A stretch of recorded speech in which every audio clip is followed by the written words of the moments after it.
All right. Hello, everyone, and welcome to our second of three series, Educate and Elevate. Today, we are super excited to introduce to you Laura Andersen of Mayhill Moon, and she's going to be focusing on pivoting your marketing strategy.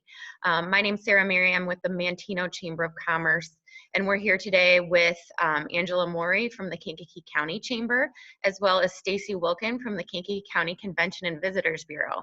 So it's going to be a great presentation. Hopefully you got the documents from us this morning that you can follow along the workbook. If you did not get the workbook, just let us know and we can email that to you after the presentation. We will be doing a screen share so you can see kind of as we go through. So with that, I'm going to hand it over to Angela. And let me unmute you, Angela. Oh, you're good to go. All right. All right. Good afternoon, everyone. Very excited to introduce Laura Andersen, a little bit about her. She lives in Bourbonnais, grew up in this area. She started working as a marketing director while going to school. Did that for a while and then thought she'd move to the big city. Moved to Chicago, worked for an advertising agency there. Some of her big clients there were Visa, Microsoft, eBay. I won't go through the list, but decided to move back to the area, and now she heads up Mayhill Moon, and she can talk a little bit more about that. She is a marathon runner and mom to triplets. So Laura, thank you for joining us today, and we're excited to hear what you have to share with us.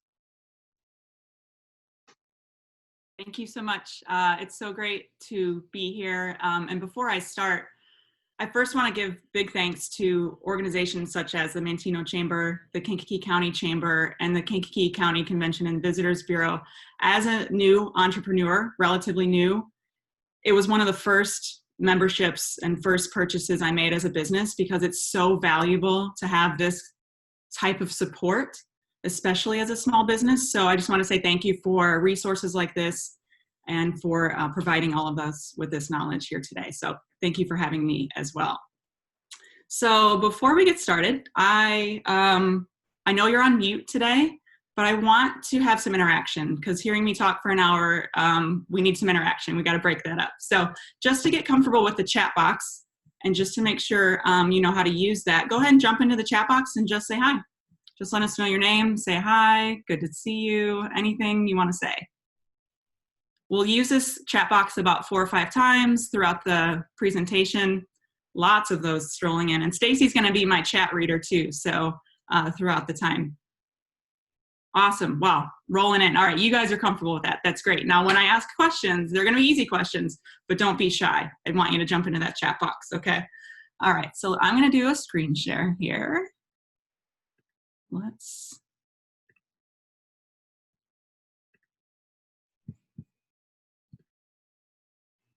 All right. So today we're talking about pivoting your marketing strategy. Pivot is a word that's being used a lot right now because it's so important, right? Things have changed. So first, I want to tell you a little bit about me and Mayhill Moon. So like Angela said, born and raised here in Kankakee County. I still live here with my family. My husband was born and raised here. All of our family is here. It's such a strong presence we have here because we believe in this community so much. So, and like Angela said, I then went and had the big Chicago agency experience with clients like Visa, eBay, Microsoft, and so on. First, before I move on, you're probably wondering why I'm sharing a picture of my family in front of an RV and robes. So, as a marketer, in marketing, doing something a little bit differently to stand out is key. So when my triplets, they're going to be 9 on Sunday, when they were first born for their first Christmas in 2011, we had the idea to have some fun with our Christmas cards. So this is our Christmas card from 2018. That's my family in a field, I believe it was in the middle of Hershire, taking our Christmas card picture. So just showing you that standing out makes a difference. And, you know, our friends and family love to get our Christmas cards every year, and we keep it a secret and they look forward to it. Just like good marketing does, it keeps you on your toes. And a little bit about my business. So After I was at the agency for 5 years, became a mom to triplets, took 5 years off, put my mom hat on. When they started kindergarten at Bishop McNamara, I actually became the director of marketing and communications there for 2 years when they first regionalized and had their new branding. So that was really exciting, something I really believed in. But then got the entrepreneurial tug. So 2 years ago, started Mayhill Moon, which is a marketing company based here in Kankakee County. I'm really excited. I'm so passionate about marketing and bringing it to people. So that's why in this hour we're together, I am going to give you a lot of information, but just keep in mind the workbook you got is going to have action steps. So to get all that information in an hour is a lot, and I don't want you to be overwhelmed by it. So it's going to be very tangible action steps you can take. So keep that in mind. It does take time, but it'll be well worth it to get through those steps. So the objective today, again, like I said, is to give you everything you need to make a strategic marketing plan, because the strategies that exist for big brands like Visa and Microsoft and eBay apply to small businesses. It doesn't matter whether you have 1 employee or 50, whether you've been in business for 2 months or 20 years.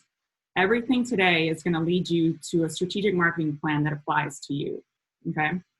The core of marketing doesn't change based on those things. The core of marketing stays the same. And the core of marketing also stays the same whether it's business as usual or whether things like a global pandemic happen. The way, the things you say might change, but having a message and things like that stay the same. So that's our objective today, is to set you up so well so that when you're ready to make that investment, you've done all the work and have used all the tools to get there and make a really sound investment. So with each section we talk about today, we're going to look at what it was like in the past, what it's like right now, and what my prediction is going to be for the future. Okay, so that's where the pivot comes in. And taking a look at that with each of the strategies we're going to talk about is going to be important as you're in this planning phase to pivot, if you haven't already. Okay. Also, yes, so Angela did mention, and Sarah mentioned the workbook. That is something that was mailed to you. So everything we do is going to lead to that. So take your time with that. You don't have to work on it today. I want you to take time to really dig in it. But if you have it, you can follow along and see how that's going to translate from what we talk about today. Okay? So before we move on, let's hear about you. So go ahead and jump back in that chat box and let all of us know, what industry are you in? Also, what are some of your marketing pain points? Meaning, do you have the budget but don't know where to put it? Is it that you're overwhelmed by implementing a marketing strategy? Is it that you've tried so many things in the past and nothing's really working and you don't know what to do next? So go ahead and jump in, and Stacy will share a few of those.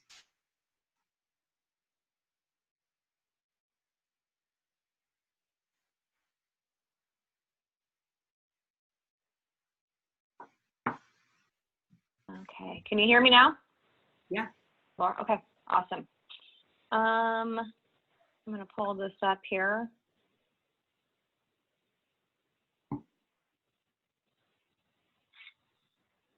Kankakee Valley Theater Association is a nonprofit organization looking for new ideas. Okay. Keep them coming, guys. Keep them coming. Marcia Hockenberry, our hotel, a couple of our hotels in town here, very little budget, but opened a brand new business 2 months ago. Okay. Okay. I think the creative juices are just starting to flow. They'll come in soon, I know it. All right, we're getting warmed up. Sharon Richardson from the Bourbonnais Township Park District. We have many various areas to market, so it's overwhelming how to market each area adequately. Okay. Chris K, getting ready to launch a new Facebook small business, but not sure where to start. Jessica Graves says, I'm currently a travel agent specializing in Disney, but also have other entrepreneurial goals. I started recently, so looking to develop a marketing strategy specific for travel, but also as a learning opportunity. Okay. And then last but not least, Community Foundation, nonprofit looking to expand their social media reach. Okay.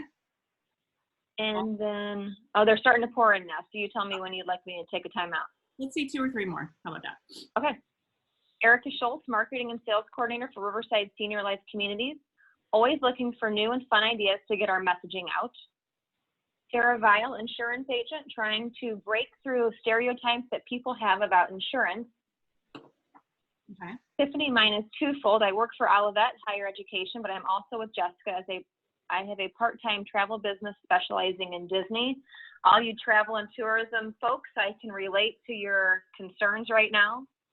We'll get through this together, I pray. Amber Turner, Human Resource Solutions Company, looking to expand our local presence. Okay. Yeah, we've got banking and therapy as well. So great. I really appreciate you guys giving that feedback. That helps me know who's here. Also, now the things you're going to learn today are going to be a little bit more general than your industry. You know your industry better than anyone, and it's you know, I can't get into every industry, but everything we talk about today can be translated to your industry. So I'm hoping that those pain points that you mentioned will come out of the things we're going to talk about as general marketing concepts and how to pivot. But just keep in mind, as we talk about these things, obviously your industry is top of mind for you, so that's great. So let's talk about marketing goals. So my kids are in 3rd grade at Bishop McNamara, and one of the projects throughout the year, every student got to be a student leader. And at the end of the week, the student can bring their parents to come in and talk about what they do for a living.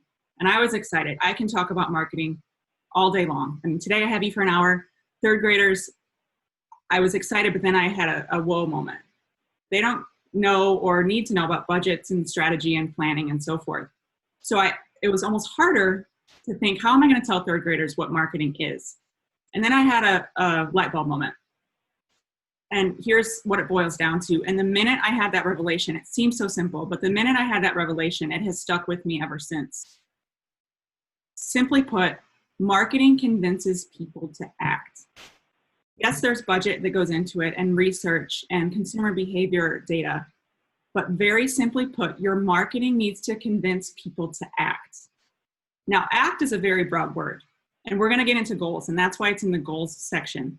Because an action in marketing could be something as simple as a website click. It could be something as simple as attend the event. Make a purchase is an obvious one. It could be something that's an emotion or a feeling. So the marketing convincing people to act needs to be defined in that goals section so that everything else falls from that, okay? And later we'll look at marketing, measuring success. So defining that goal ahead of time is very key to knowing if it was even successful, instead of just throwing it out into the world because marketing is something you need to do. So let's take a look at the evolution. Like I talked about, we'll look at past, present, and future. So the evolution of goals. In the past, it's very safe to say that marketing was all about awareness. Here we are, we're here, right? Let people know that you exist. Currently, in the global pandemic we're in, it's about informing, which is great. It needs to be very tactical and informative. We're open, we're doing it safely, we're changing our ways in this way. It's very informative. In the future, it's all about serving. Because right now, the way consumers are, our lives are changed forever. Whether this is 10 years from now, something inside of us will be different. So serving your customer and truly focusing on your customer is always the goal of marketing, but truly in the future, that's what it needs to really be about. So a local example that I really love, and they're not my client, I didn't even talk to them about this idea, but the Brickstone Hoppy Meals, if you've seen that. So if you haven't, let me explain it. So when it went curbside, the mandate was curbside, they quickly, in my eyes, pivoted to a branded box with their, a sandwich aside and a beer curbside. As a consumer and as a marketer, I was so blown away by that, at how quickly it was done and how great they did that. They pivoted to serve, right? And they did it on brand and they did it quickly, and they are serving their customer in such a creative way. So marketing, like I said, always should focus on solving a problem, but you really need to think about how are you truly serving your customer. So let's jump into the chat box again. Can you challenge yourself to answer that question? How are you serving your customer? What are you providing to them? So if we can see if Stacy can share some of those that you have. This is a little tougher. And it does take some thought, and you'll get into that in the workbook. But right now, can you answer that question? How are you serving your customer?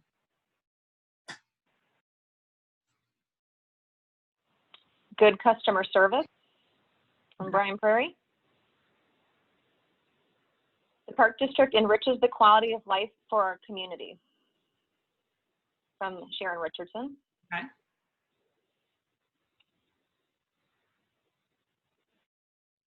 And those are great because those are customer focused, right? That's all about serving. Mm-hmm. Leanne says checking in on them via text, phone call, providing clean, safe, sanitary sleeping rooms for leisure or business needs from Marcia Hockenberry. Yeah. Offering resources for our local businesses and navigating COVID-19 from Angela. Yeah. Providing free online professional development classes from KCC, Deb Denton. Amber Turner, ease the burden of hiring, payroll, benefits, and compliance for companies. Okay. Leanne says implemented teletherapy. Awesome. Nicole Smolkovich, communicating how we are giving to nonprofits during COVID. Awesome. Informing. Yes, great. Okay. That's great. Thank you, Stacy. So obviously what you do is for your customer, right? And it's just the marketing of it communicates that because they need to know that. So really focusing on that. And we'll get into, you're going to hear me say this a lot today too, more them, less you. And you're going to hear that. And we're going to talk about how to work through that and give some examples of that because, and we'll get to that. I'm getting ahead of myself. So we'll get to that. But focusing on serving is, I'm so excited. Okay. So focusing on serving is very important for the future. Okay. So as I said, each section, we're going to go through actionable steps you can take. So when you're setting marketing goals, and this, again, this is in your workbook, each one of these is brought to life in the workbook. But right now, identify your main overall business goal for the year. Now this seems simple, and probably increased revenue is a very easy one to go to because yes, we want that to happen, but can you get more specific? Is one of your overall goals, for example, more repeat business? Well, that's more specific, and that will help you drive your marketing actions that need to be done for that. Is it that you want more new customers? Well, that's definitely a business goal. You know, so those are examples to be a little more specific than just increased revenue and business. So then number 2, identify the marketing actions needed to achieve that goal. So let's use the repeat business, for example. If repeat business is your business goal, a marketing action that would work, build an email list and do very strategic email marketing to those people who have already done business with you. That's one thing that leads up to that goal. So it's really mapping that out and being intentional about how you're achieving that goal. Number 3, identify how you're serving your customer. You're going to see this mentioned in different ways, and many of you can already say that. But once we get through the messaging too, that might affect how you say that you're serving your customer too. But really knowing how you're serving them is a big part of making goals, because that will drive what you do. All right, so let's move on to, now you know your goals, but before you can move on, you have to know who you're talking to. And this is very important because when you cast such a wide net, your marketing dollars get spread so thin that they just aren't effective. When you can laser focus on who you're talking to, it becomes so much more effective. So one of my favorite quotes, you can't be everything to everyone. You can't. If you try to be, like I said, it just spread too thin. So we're going to talk about how to identify that person and really make sure your marketing dollars are spent wisely on the right person.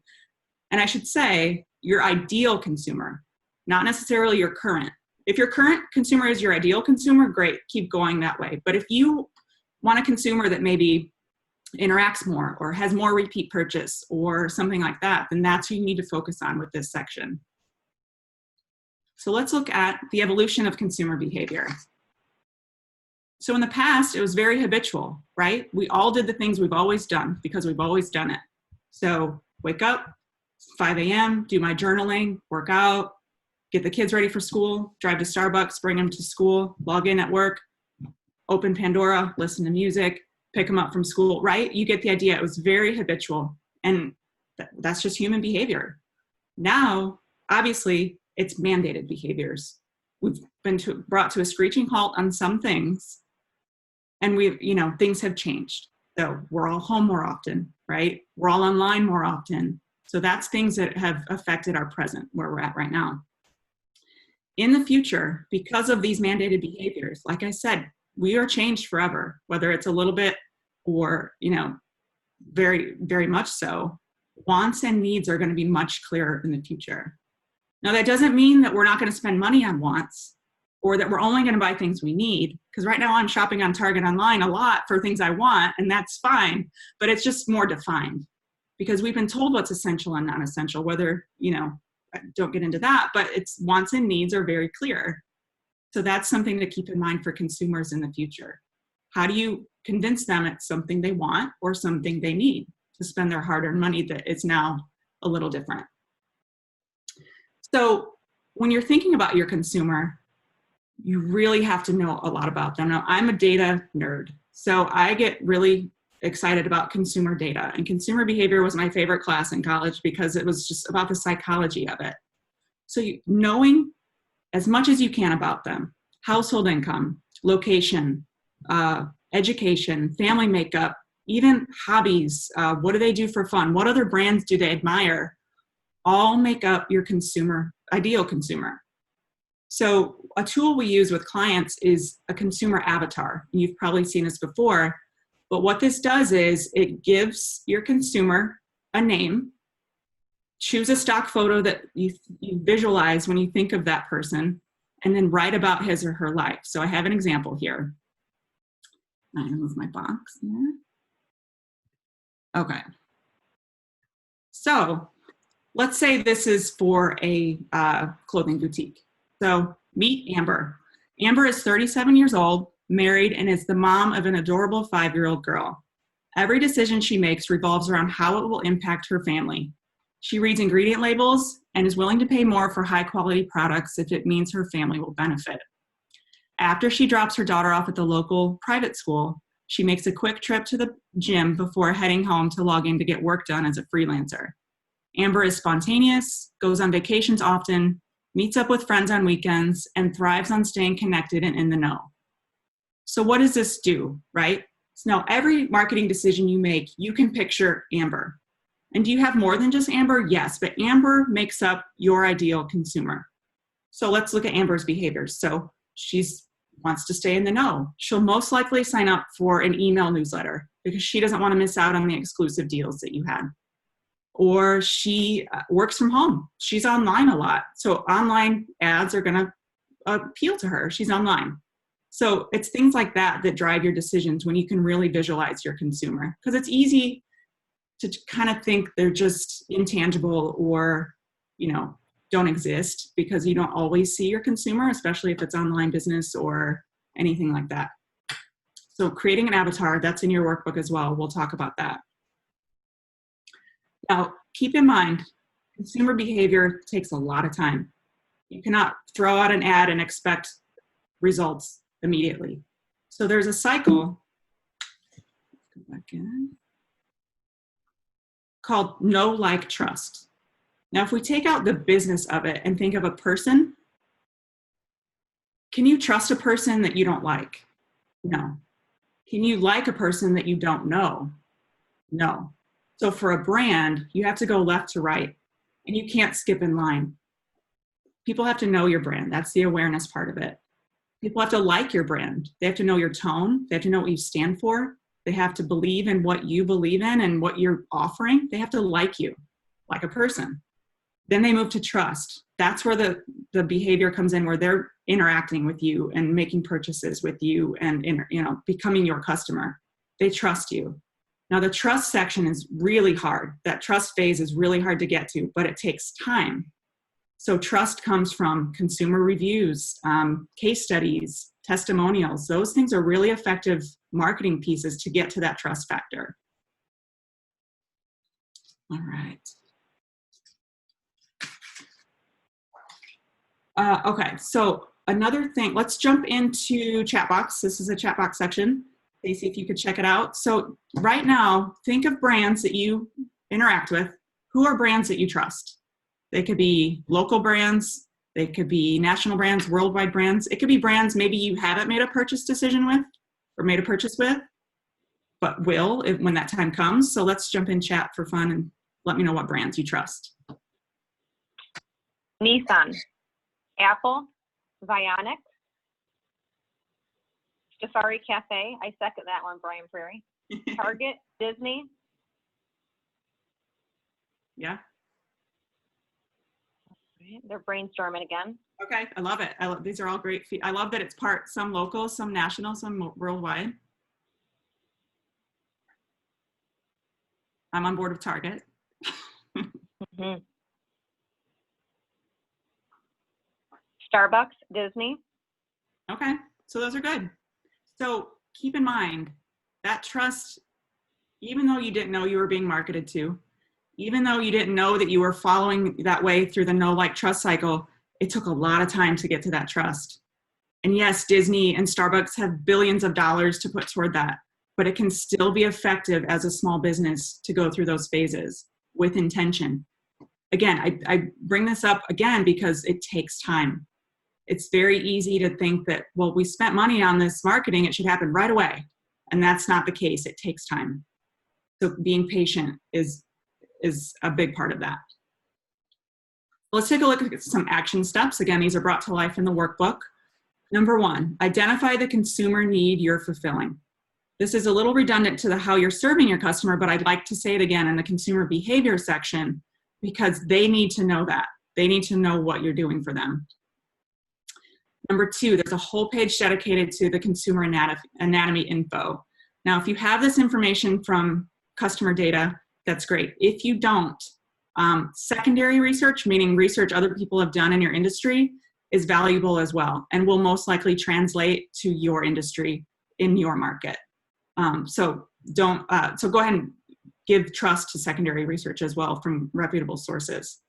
And number 3, create 1 to 2 avatar profiles for your business. Now I say 1 to 2, it depends on your business. So for example, a car dealer might have a different customer for new vehicles than they would for previously owned.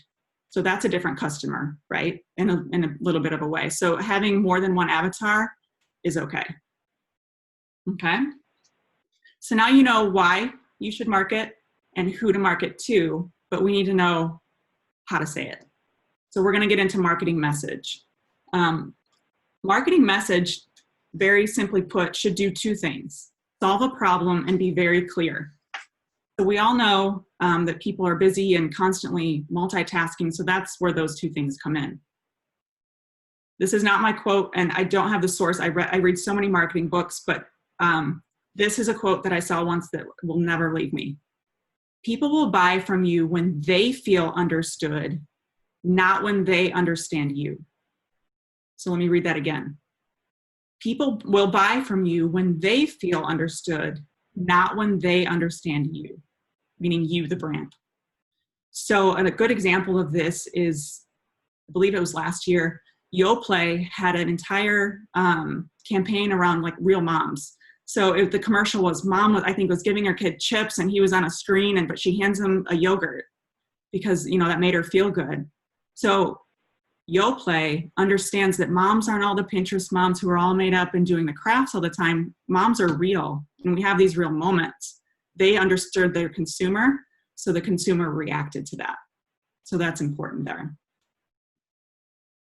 So let's take a look at the evolution of marketing message. So in the past, it was, here's our offer.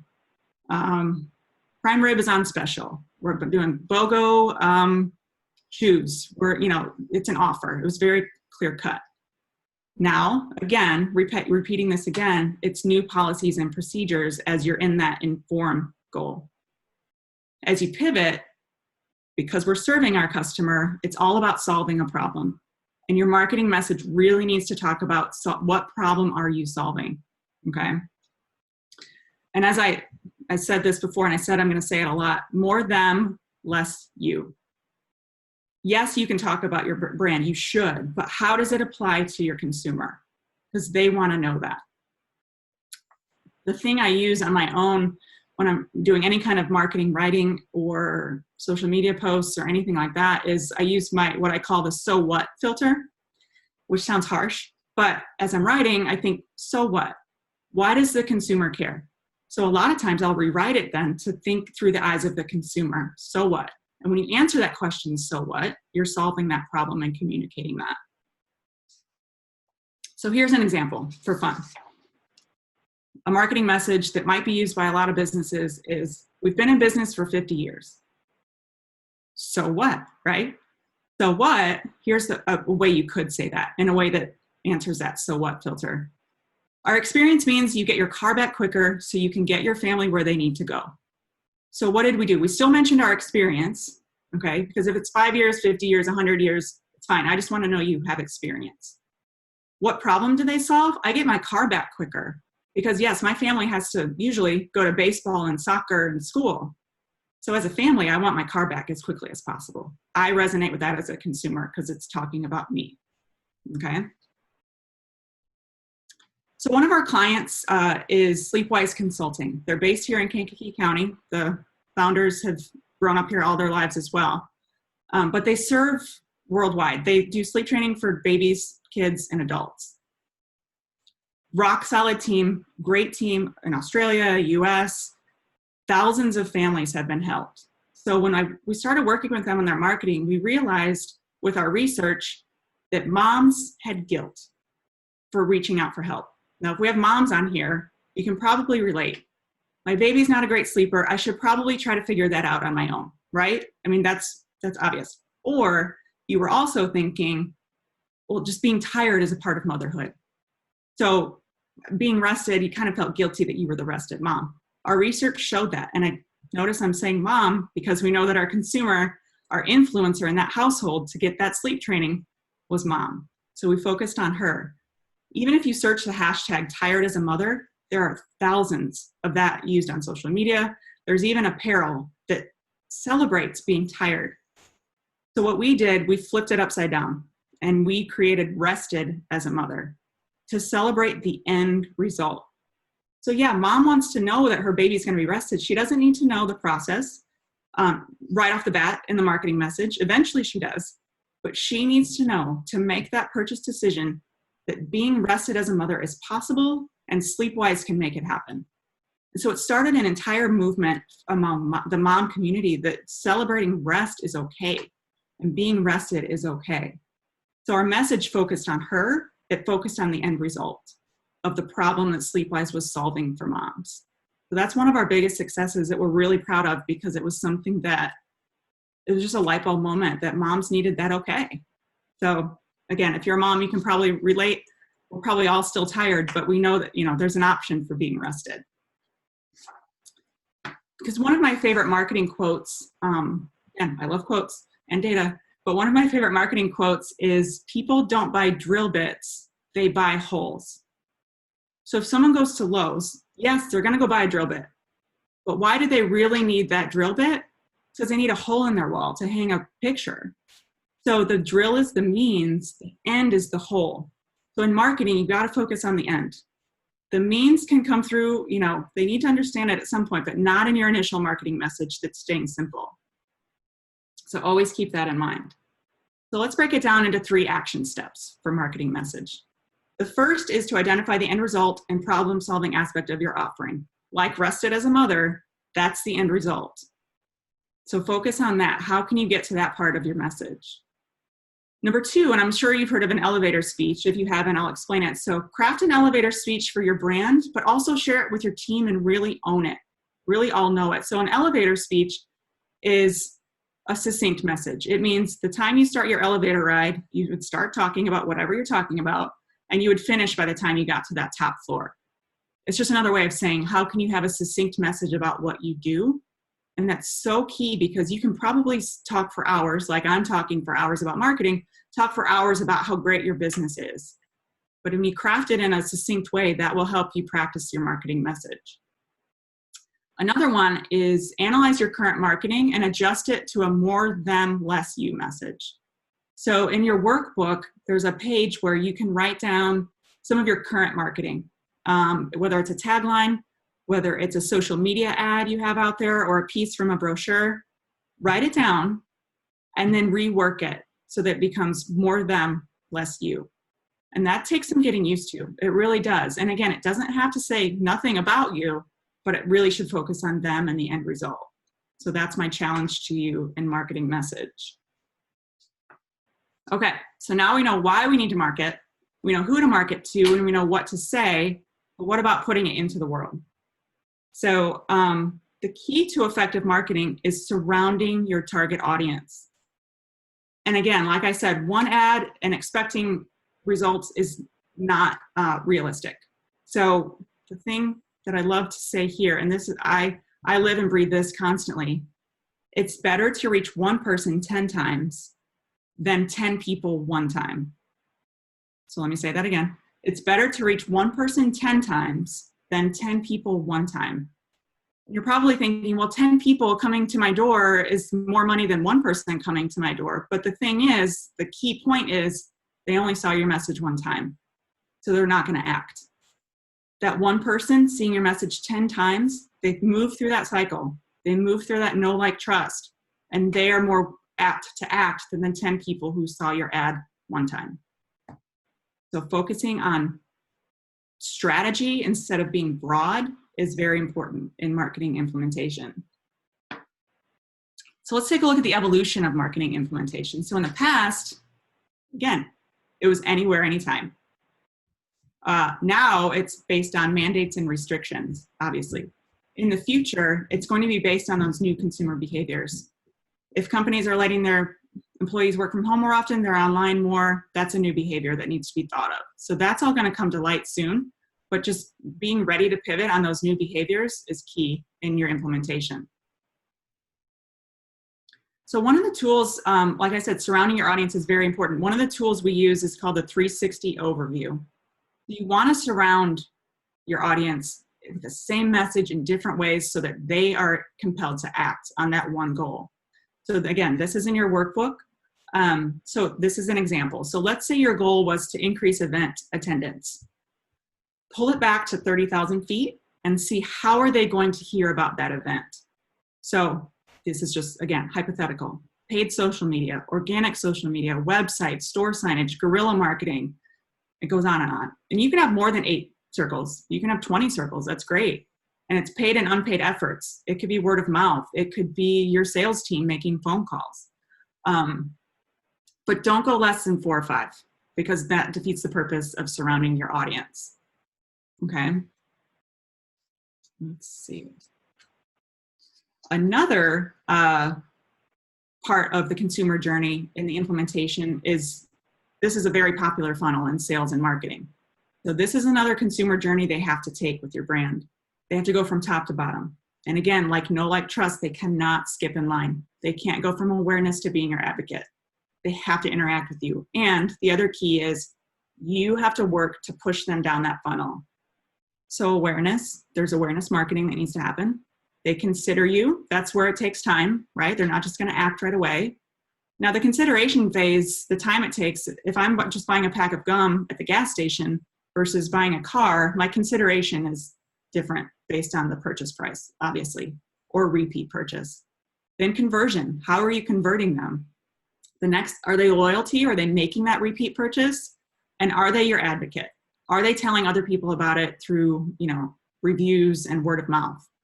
So it's the job of marketing to push the people through that funnel. And again, not skip in line. Let's see. Oh, I missed a chat box. So let's jump in the chat box and going kind of back to the 360 and the tactics. What are some marketing tactics you are using right now that you feel like are effective? Is it email marketing? Is it organic social media is probably a big one?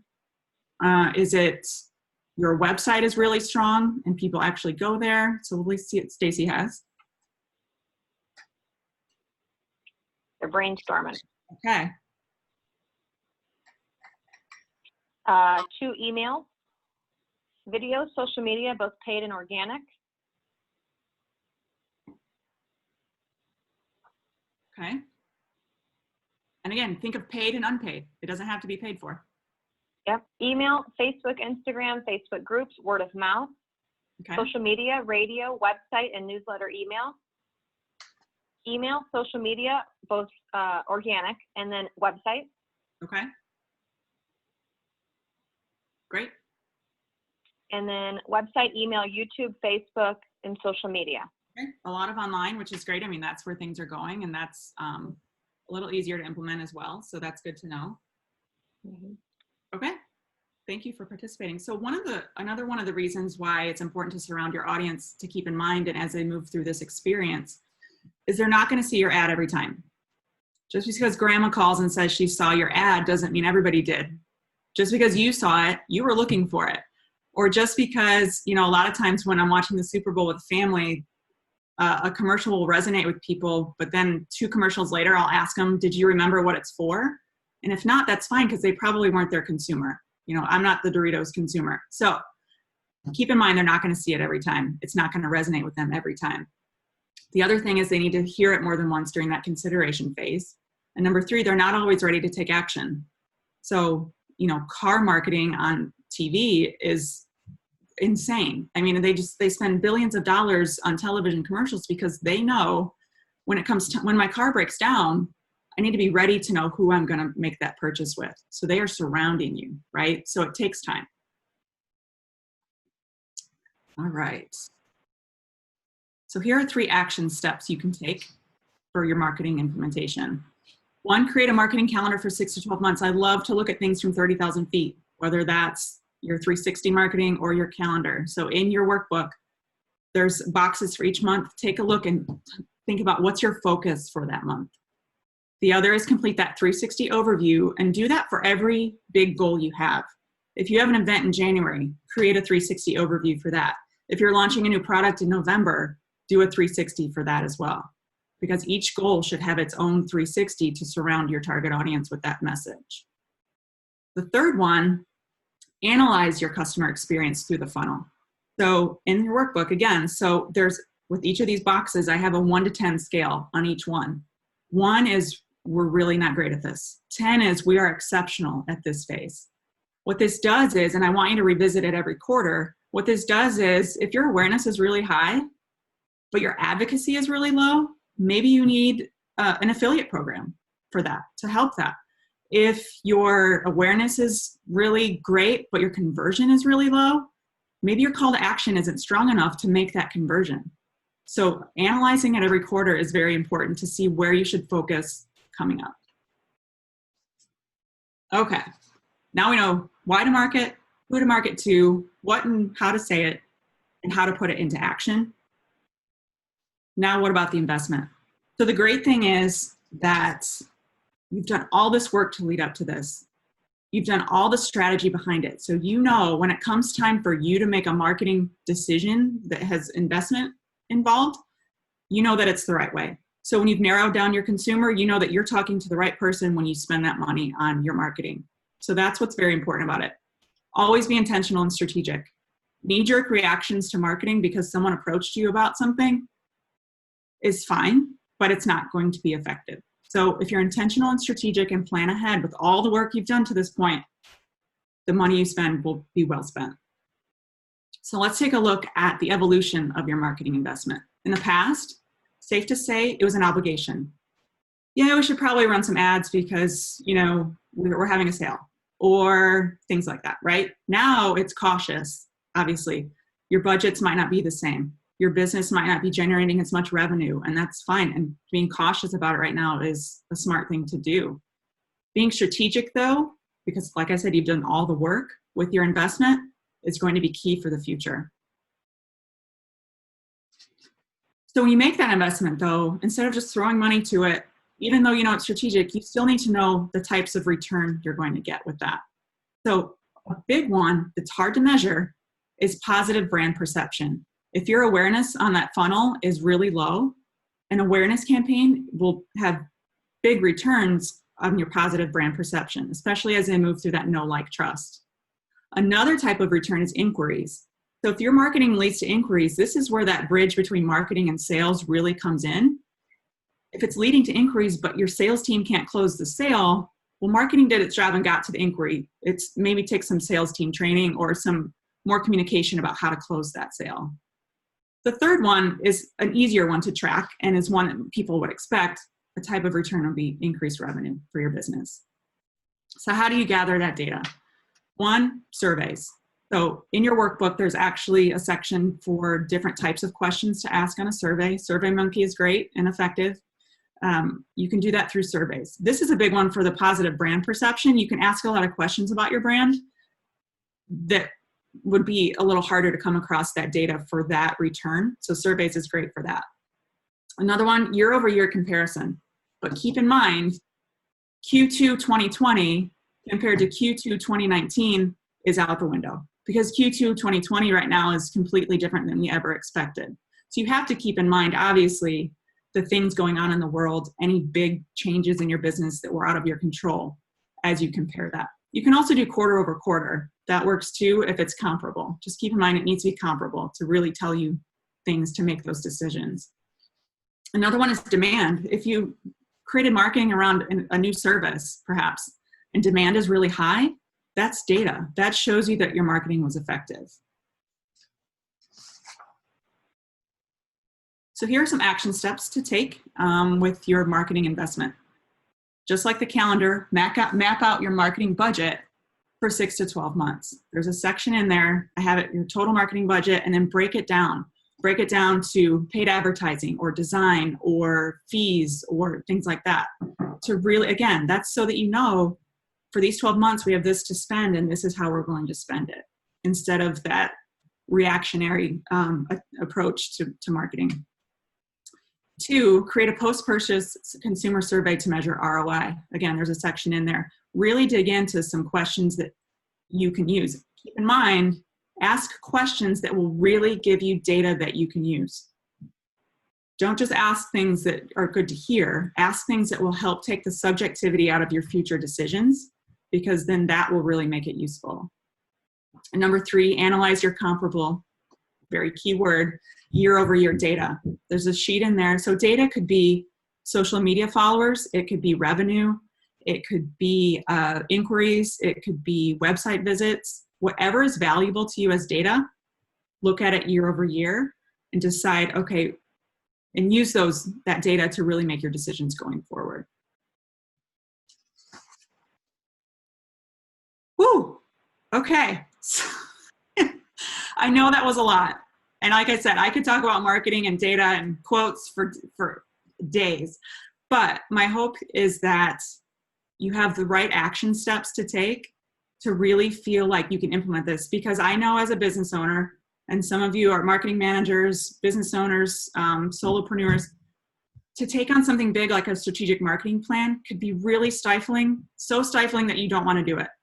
So I challenge you to take it in phases, to really use that workbook at your pace as you can. And don't just let it collect dust. Use it as you can in those phases, because I really believe that it can be valuable. And like I said, when you're ready to make that marketing investment for your business, you know that you've done all the work to get to that point. So I thank you so much for your time today, and I hope you got something out of it. I appreciate it. Awesome. Well, thank you so much, Laura, for sharing your insight.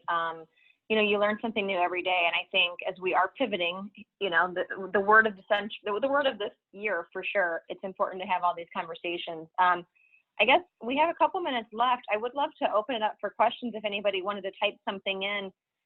If not, I definitely want to invite you to join us on Thursday, May 28th for Dr. Jeff Williamson to talk about strengthening communication and trust. So make sure when you see those invites going out for that, you sign up for that as well. Again, Laura, before everybody hops off, thank you so much for your contributions to both the membership for both chambers and just the county in general. We're blessed to have you. So Thank you. with that, thank you very much. And anyone's welcome to ask a question. We'll stay on for about another 5 minutes. Laura, we do have one question. Okay. Which metrics and data do you think is most important for businesses? Do you think there is some data metrics that you think are often overlooked that shouldn't be? Well, going back to brand perception and just brand awareness is a big one. And I know that it's hard to measure, but it is, because it's such an important first step in both the know, like, trust and the sales funnel. That's one that's really key to focus on, because we know it takes time. And we know that it takes effort to get them through those phases. So again, that's tough to measure. Survey data, I mean, what we've known by people giving Yelp reviews or testimonials, people like to talk about their experiences. So surveying them, if you have that, excuse me, capacity to reach out to people with surveys, or even on social media, make a social media post and ask people in a way that they can engage and tell you that data. That's another way to survey people. So that one gets overlooked a lot because a lot, like I said, I'm a business owner too, and revenue is big, and revenue is important and easy to measure. But that first step, that awareness, that brand perception is such an important first step. And I think it's overlooked a lot. Awesome. Thank you. Any other questions from the audience? No? All right. Very good. Well, thanks again, everyone, for joining us. You're getting a couple shout outs here, Laura, so make sure you read the notes as we're going through here. But thanks so much, everyone. Have a great afternoon. Stay healthy. Thanks, everybody.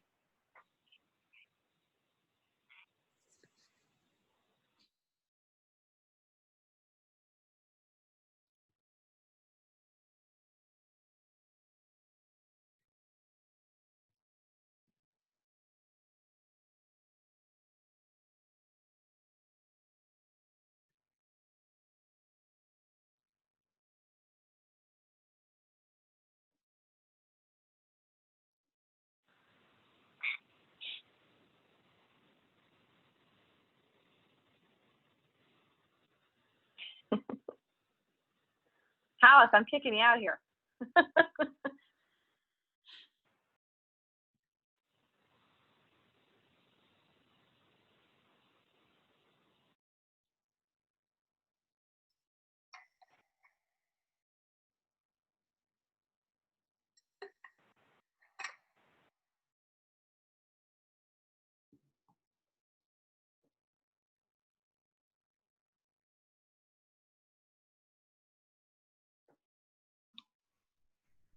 All right, great job. I think we almost have everybody off the line now. So I just wanted to say thanks. Yes, thank you. Taylor Bennett, are you still on? I'll put her in the waiting room. There you go. Or just kick her out. She's out of here. She goes. That was awesome. job, Great Laura. job. Yeah, that was great. Thank you. You did really, Oh. really well.